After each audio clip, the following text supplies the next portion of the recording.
Salam misioner. Halo adik-adik sekawis Kuspan Malang, apa kabar? Semoga baik-baik aja ya di kondisi pandemi COVID-19 seperti ini.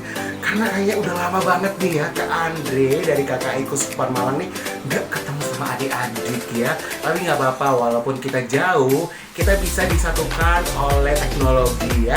Dan kali ini khusus sekaminya minggu ini dari KKI Kuskupan Malang. Wah, luar biasa kan. Nah, adik-adik tahu nggak sih tema kita hari ini itu adalah Yesus sahabat bagi mereka yang menderita. Waduh, udah lama kan nggak adik-adik? Yesus sahabat bagi mereka yang menderita. Kok bisa ya? Nah, jangan kemana-mana ya. Adik-adik harus menyiapkan kitab sucinya. Langsung dibuka Lukas 10 ayat 25 sampai 37 ya. Kak Andre juga nyontek di sini kan apa-apa. Ya, nanti kita juga ada ayat emas. Habis itu kita juga bernyanyi-nyanyi, pokoknya semuanya deh. Nah, untuk bisa melakukan pertemuan kita kali ini, kita tuh akan nyanyi-nyanyi dulu ya. Biasa ya, kami tuh harus nyanyi-nyanyi dulu. Kalau nggak afdol. Kita akan nyanyi bersama Kak Tres dari KKI Probolinggo dan Kak Reni dari KKI Keraksaan. Yuk, kita nyanyi bareng-bareng.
Wah, seru banget ya. Terima kasih buat Kakak Tres dari KKI Probolinggo dan Kak Reni dari KKI Keraksaan. Makasih banyak ya. Oke adik-adik, seperti biasa jangan lupa harus nomor 1 nih yang namanya berdoa sebelum melakukan kegiatan ya.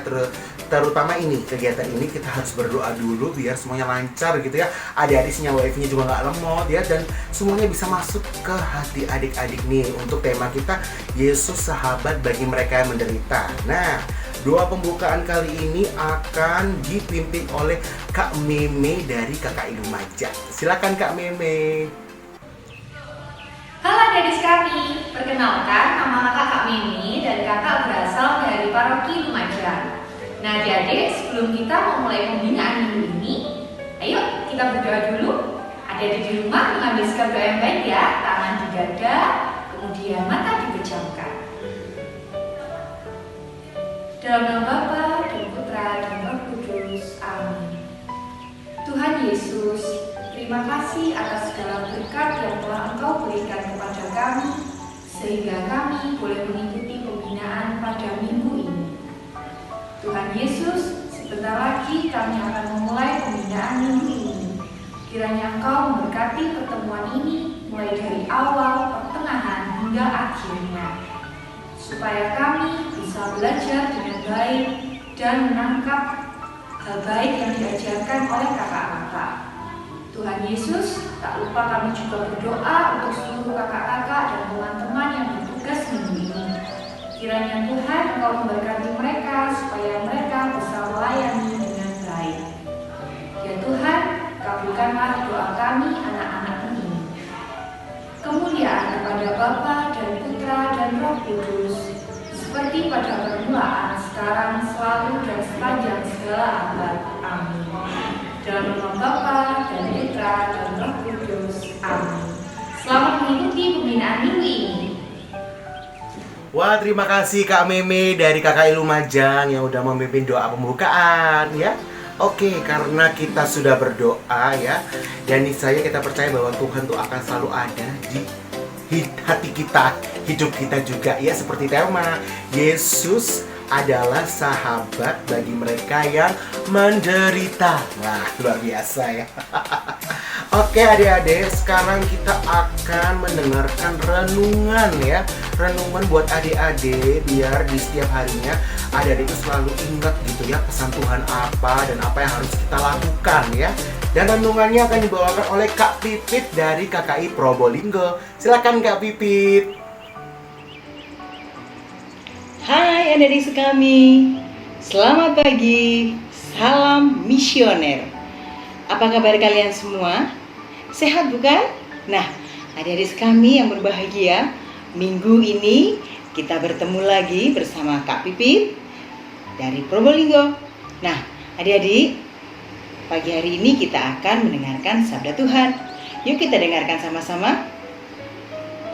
Sabda Tuhan minggu ini diambil dari Injil Lukas bab 10 ayat 25 sampai dengan 37. Pada suatu kali berdirilah seorang ahli Taurat untuk mencobai Yesus, katanya, "Guru, apa yang harus kuperbuat untuk memperoleh hidup yang kekal?" Jawab Yesus kepadanya, "Apa yang tertulis dalam hukum Taurat? Apa yang kau baca di sana?" Jawab orang itu, "Kasihilah Tuhan Allahmu dengan segenap hatimu, dan dengan segenap jiwamu, dan dengan segenap kekuatanmu, dan dengan segenap akal budimu, dan kasihilah sesamamu manusia seperti dirimu sendiri." Kata Yesus kepadanya, "Jawabmu itu benar. Perbuatlah demikian, maka engkau akan hidup." Tetapi untuk membenarkan dirinya, orang itu berkata kepada Yesus, "Dan siapakah sesamaku manusia?" Jawab Yesus, "Adalah seorang yang turun dari Yerusalem ke Yeriko. Ia jatuh ke tangan penyamun-penyamun yang bukan saja merampoknya habis-habisan, tetapi yang juga memukulnya, dan yang sesudah itu pergi meninggalkannya setengah mati. Kebetulan ada seorang imam turun melalui jalan itu. Ia melihat orang itu, tetapi ia melewatinya dari seberang jalan. Demikian juga seorang Lewi datang di tempat itu. Ketika ia melihat orang itu, ia melewatinya dari seberang jalan. Lalu datang seorang Samaria yang sedang dalam perjalanan ke tempat itu, dan ketika ia melihat orang itu, tergeraklah hatinya oleh belas kasihan. Ia pergi kepadanya, lalu membalut luka-lukanya. Sesudah ia menyiraminya dengan minyak dan anggur, kemudian ia menaikkan orang itu ke atas keledai tunggangannya, lalu membawanya ke tempat penginapan dan merawatnya. Keesokan harinya ia menyerahkan 2 dinar kepada pemilik penginapan itu. Katanya, rawatlah dia, dan jika kau belanjakan lebih dari ini, aku akan menggantinya waktu aku kembali. Siapakah di antara ketiga orang itu menurut pendapatmu adalah sesama manusia dari orang yang jatuh ke tangan penyamun ini? Jawab orang itu, orang yang telah menunjukkan belas kasihan kepadanya. Kata Yesus kepadanya, pergilah dan perbuatlah demikian. Demikianlah Injil Yesus Kristus. Terpujilah Kristus. Nah, adik-adik, dari Injil tadi kita bisa melihat bahwa siapa yang baik? Siapa kira-kira? Iya, orang Samaria. Jadi Injil kita pagi hari ini adalah orang Samaria yang baik hati. Nah, adik-adik tahukah siapa yang ditolong oleh orang Samaria tadi? Apakah orang Samaria tadi mengenalnya? Iya, benar sekali. Orang Samaria tadi tidak mengenal orang yang sedang dirampok oleh penyamun-penyamun tadi. Orang yang sedang dirampok lalu kemudian disiksa sampai setengah mati. Kasihan ya. Tapi orang Samaria ini menolongnya. Padahal sebelum orang Samaria ini lewat, ada satu imam yang lewat. Pertama kali, apa yang dia lakukan? Dia tidak menolongnya adik-adik, tetapi seorang imam ini lewat di seberang jalan. Lalu yang kedua, datang lagi orang dari Lewi. Dia juga datang, tapi dia tidak melihatnya, tapi dia tidak membantunya, dia tidak menolongnya, hanya melewatinya saja. Sungguh kasihan, bukan? Orang yang sedang kesakitan ini, dia sedang terkena musibah, dia membutuhkan bantuan orang lain, tetapi orang yang melewatinya tidak ada satupun yang membantunya karena mereka merasa tidak mengenal. Lalu yang ketiga, datanglah seorang Samaria. Orang Samaria ini sama dengan mereka. Dia melewati jalan yang sama. Tapi apa yang terjadi? Adik-adik semua tahu? Iya, orang Samaria ini turun dari keledainya, lalu kemudian dia membantu orang ini, orang yang sedang dalam musibah, seseorang yang tadi sudah dipukuli oleh penyamun sampai dia itu kesakitan, sampai dia terluka. Apa yang dilakukan oleh orang Samaria ini adik-adik? Dia membalut semua luka-luka yang ada di tubuhnya, di kakinya mungkin ya, dibalut semua oleh orang Samaria ini. Lalu kemudian disiramnya dengan anggur. Padahal anggur itu adalah bekal bawaannya yang akan diminumnya apabila dia haus. Tapi apa yang terjadi? Dia sama sekali tidak memperhitungkan itu. Dia sama sekali tidak peduli bahwa anggur itu miliknya. Dia membantu orang ini dengan membersihkan lukanya, menyiram lukanya dengan anggur itu. Adik-adik tahu nggak? Apakah orang Samaria ini mengenal seseorang yang sedang dikeroyok penyamun ini tadi? Iya, dia tidak mengenal adik-adik. Orang Samaria ini tidak mengenal, tetapi dia berbuat kasih. Dia sudah membantu, dia sudah memberikan apa yang dia punya kepada orang yang sedang membutuhkan. Lalu apa yang dilakukannya? Tidak sampai di situ saja ternyata adik-adik. Dibawanya orang yang sedang kesakitan ini dinaikkan di atas keledainya. Keledainya itu sangat kecil. hanya cukup untuk satu orang. Kalau dinaiki oleh orang yang sedang kesakitan ini, apa yang terjadi dengan orang Samaria tadi? Orang Samaria itu berjalan menuntun keledainya, lalu kemudian membawanya ke suatu tempat. Di mana kira-kira? Iya, di suatu penginapan. Dan dia malam itu merawat orang yang sedang kesakitan, adik-adik. Dirawatnya orang itu, lalu kemudian sampai keesokan harinya, orang Samaria ini harus kemana? Harus pergi ke tempat tujuannya. Tapi dia tidak meninggalkan orang yang sedang sakit ini begitu saja. Dia tidak meninggalkan orang yang ditolongnya begitu saja. Apa yang dilakukan lagi, adik-adik? Sungguh luar biasa. Orang Samaria ini memberikan uang 2 dinar kepada pemilik penginapan. Dan dia berpesan, rawatlah orang ini. Kalau kamu membelanjakan atau memakai uang ini lebih dari yang aku berikan, maka ketika aku pulang nanti, aku akan memberikannya lagi. Nah, betapa orang Samaria ini memberikan hatinya dengan ketulusan. Dia sudah berbuat kasih, dia sudah memberikan pertolongan yang sangat luar biasa. Nah, kira-kira saat ini, di masa pandemi ini, kalau teman-teman kalian membutuhkan bantuan kalian, apakah kalian juga mau membantu? Ya, adik-adik, kira-kira kalau ada teman kalian yang sedang jatuh dari sepeda, lalu kemudian kakinya berdarah dan dia jatuh tidak bisa berdiri, apakah kalian mau membantu? Apakah kalian mau melakukan seperti yang dilakukan oleh orang Samaria ini? Apakah adik-adik mau mengantarnya ke tempat yang lebih aman, ke tempat yang lebih nyaman, supaya kita bisa menolongnya lebih baik lagi?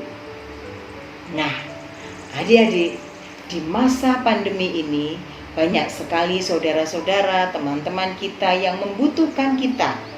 Banyak saudara-saudara yang sedang menderita. Apa yang kita lakukan? Kalian semua bisa melakukan apapun yang kalian punya. Nah, adik-adik, kalian bisa membantunya dengan berdoa. Kalian bisa membantunya dengan apa yang kalian punya. Misalnya, pada saat-saat tertentu teman kalian tidak punya kuota untuk belajar, apakah kalian mau berbagi? Apakah kalian memilih kalau si Bobby akan kalian bantu, tapi kalau si Dimas tidak kalian bantu? Oh, Tuhan Yesus tidak mengajarkan seperti itu. Kasihilah sesamamu manusia seperti mengasihi dirimu sendiri. Jadi adik-adik harus mengasihi semuanya, siapapun itu, seperti kalian mengasihi dirimu sendiri, seperti kalian mengasihi diri kalian sendiri. Ketika kalian mengasihi sesamamu, ketika kalian mengasihi saudara-saudaramu, teman-temanmu, itu sama dengan kalian mengasihi siapa? Pintar sekali. Kalian mengasihi Tuhan Yesus. Betul sekali adik-adik. Nah, adik-adik, minggu ini adalah minggu ketiga masa BKSN. Apa itu BKSN? Iya, pintar kan? BKSN adalah bulan Kitab Suci Nasional. Jadi selama 1 bulan ini, bulan September ini, kalian harus lebih banyak lagi belajar tentang Kitab Suci. Mau kan? Nah, ajaklah papa mama ya untuk membantu kalian menuliskan apa yang sudah kalian lakukan selama masa BKSN ini, selama masa bulan Kitab Suci Nasional ini. Apa yang sudah kalian lakukan?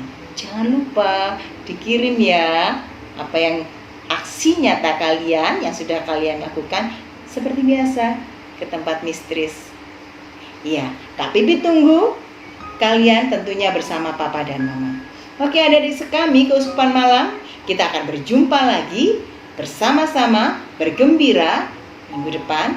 Tapi jangan lupa, nanti masih ada kakak-kakak sekami yang akan menemani kalian bersama. Oke adik-adik, terima kasih. Selamat pagi, salam misioner. berkah dalam. Wah, terima kasih buat Kak Pipit dari KKI Probolinggo. Gimana renungannya adik-adik? Hebat kan ya? Semoga renungannya bisa menyatu di hati kita, hidup kita, dan semua yang kita lakukan ya. Tapi kira-kira dari semuanya ya, adik-adik kan udah baca nih Lukas 10 ayat 25 sampai 37. Kira-kira adik-adik ada ayat tersendiri nggak? Ayat emas gitu nggak? Nah, ada nih ayat emas yang akan disebutkan oleh Kak Ita dari KKI Banyuwangi. Apa ya? Yuk Kakak Ita.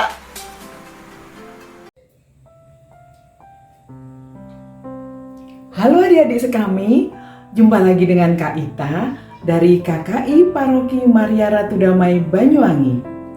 Adik-adik, ayat emas minggu ini, kasihilah sesamamu manusia seperti dirimu sendiri.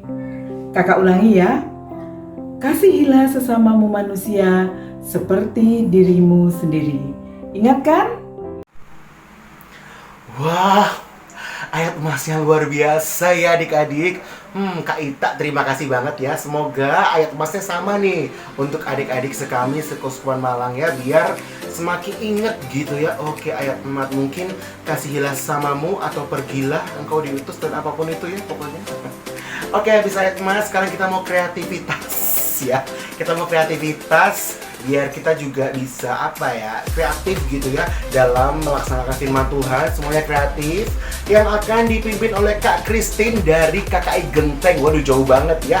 KKI Genteng juga ikut turut nih di dalam acara yang dibawakan oleh KKI ya. Silakan Kak Christine Genteng. Halo adik-adik sekami Keuskupan Malang. Salam misioner.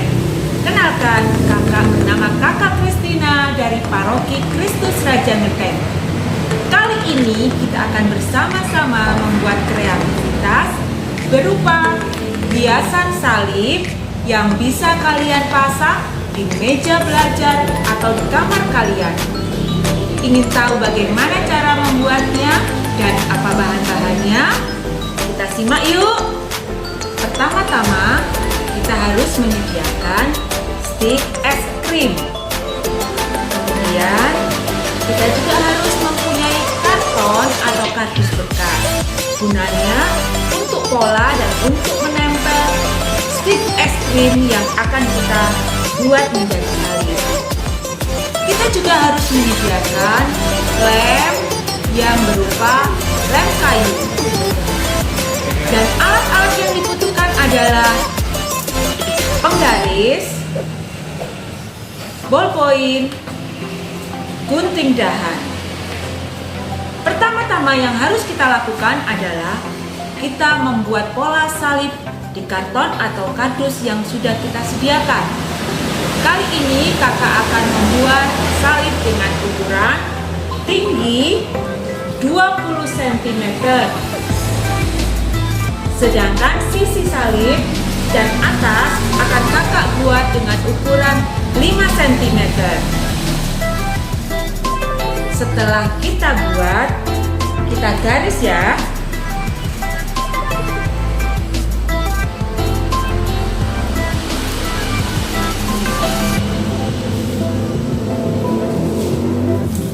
Nah, seperti ini berbentuk pola salib. Kemudian pola ini akan kita gunting.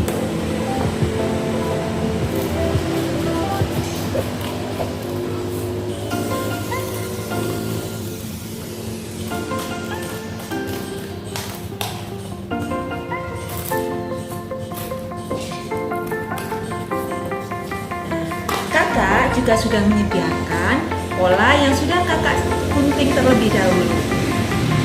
Setelah pola kita gunting, kita akan melumuri semua permukaannya dengan lem kayu yang sudah kita sediakan.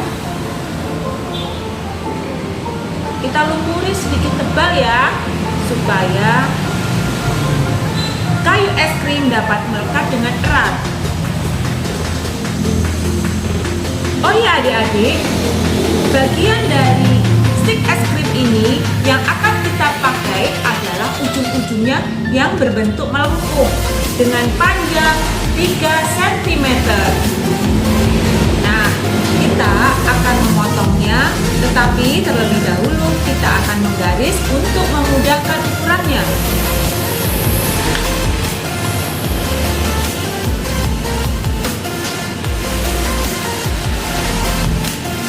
Kita beri tanda seperti ini ya. Setelah itu, ujungnya akan kita potong. Jika kalian susah untuk memotongnya, kalian bisa minta tolong kakak atau orang tua. Nah, hasilnya akan menjadi seperti ini. Jika potongannya sudah menjadi cukup banyak seperti ini, kita akan merekatkan pada pola karton yang sudah kita beri lem tadi. Caranya adalah dengan menempelkan stik es krim ini bagian per bagian seperti ini ya.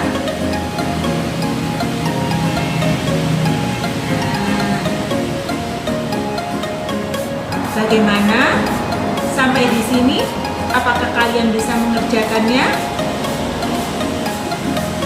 Jika kalian merasa ini sulit, jangan lupa minta tolong kakak atau papa atau mama juga. Kita lanjutkan bagian berikutnya.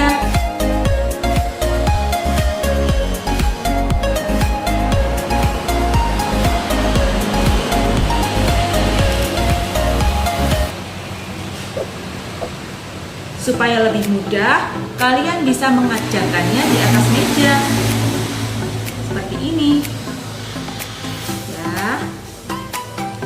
Ini kita susun.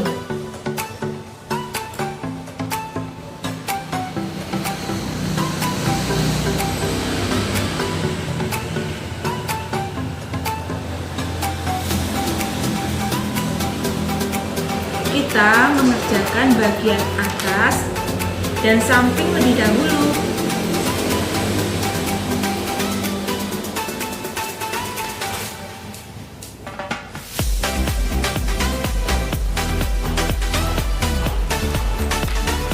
Bagian atas dan samping terdiri dari 3 susun.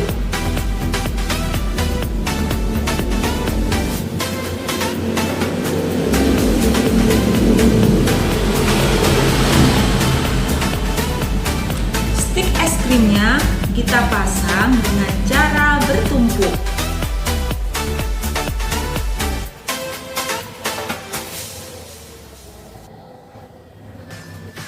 Mengapa begitu? Supaya lebih cantik ya. Tapi kalian juga bisa mengkreasikan dengan bentuk-bentuk yang lain.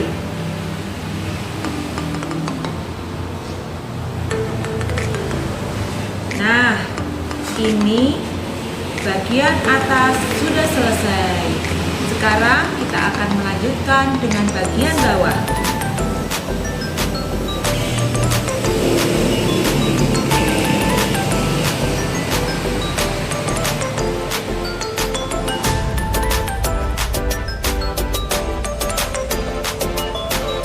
Bagian bawah cara mengerjakannya sama dengan bagian atas, dengan cara menyusun satu persatu potongan-potongan stik es krim yang sudah kita buat tadi.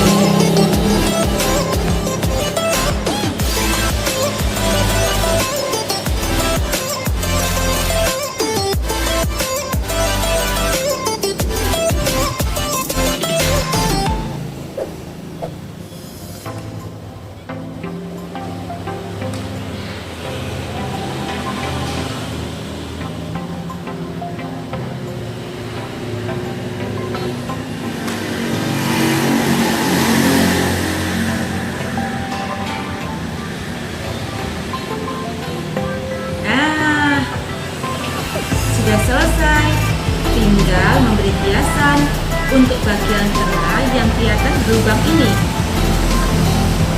Caranya adalah dengan memotong lagi stik es krim tadi menjadi lebih kecil. Kita kurangi kurang lebih setengah senti.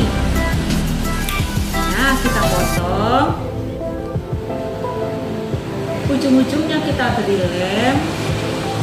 Kita letakkan pada sudutnya.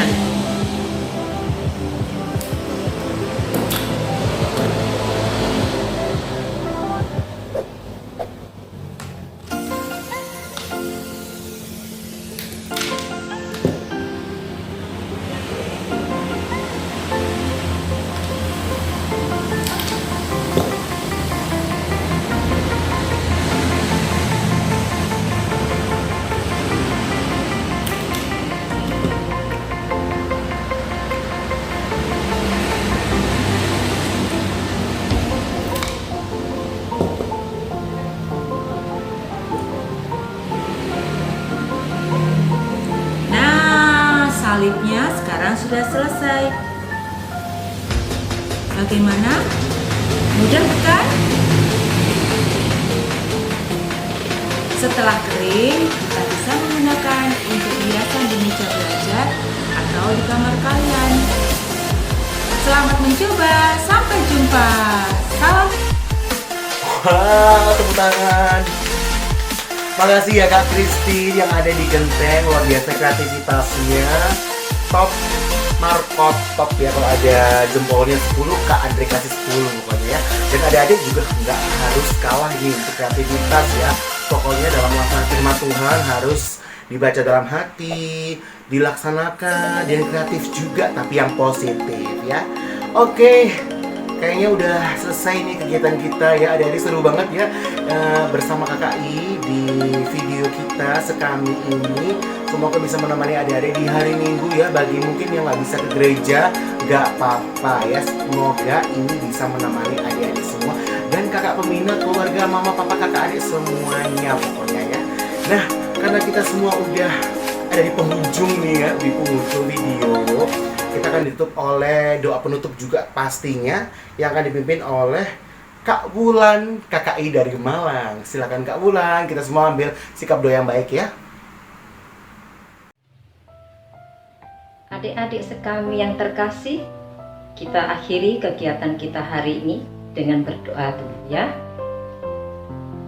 Kita ambil sikap berdoa dalam nama Bapa dan Putra dan Roh Kudus. Amin.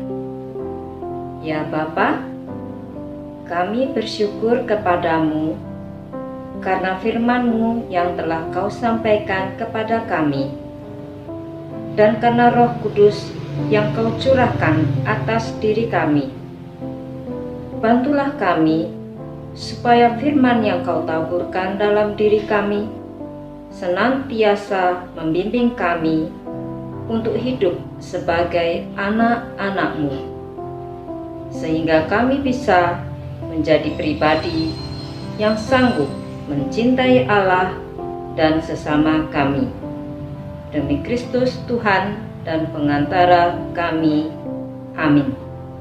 Dalam nama Bapa dan Putra dan Roh Kudus. Amin. Terima kasih. Salam sehat selalu. Salam misioner. Halo adik-adik sekami yang terkasih, saya Romo Anton, bertugas di Paroki Hati Tersuci Santa Perawan Maria Jember. Kita sudah ada di penghujung acara kita, sekami Keuskupan Malang. Saya berharap adik-adik bisa menikmati, bergembira bersama keluarga di rumah. Harapan saya, adik-adik selalu juga sehat dan semangat. Mari kita mengakhiri pertemuan kita dengan mohon berkat dari Tuhan. Tuhan bersamamu. Semoga kita dalam hidup dan karya kita senantiasa dibimbing, dilindungi dan diberkati oleh Allah yang Maha Kuasa, Bapa dan Putra dan Roh Kudus. Amin. Selamat berhari Minggu.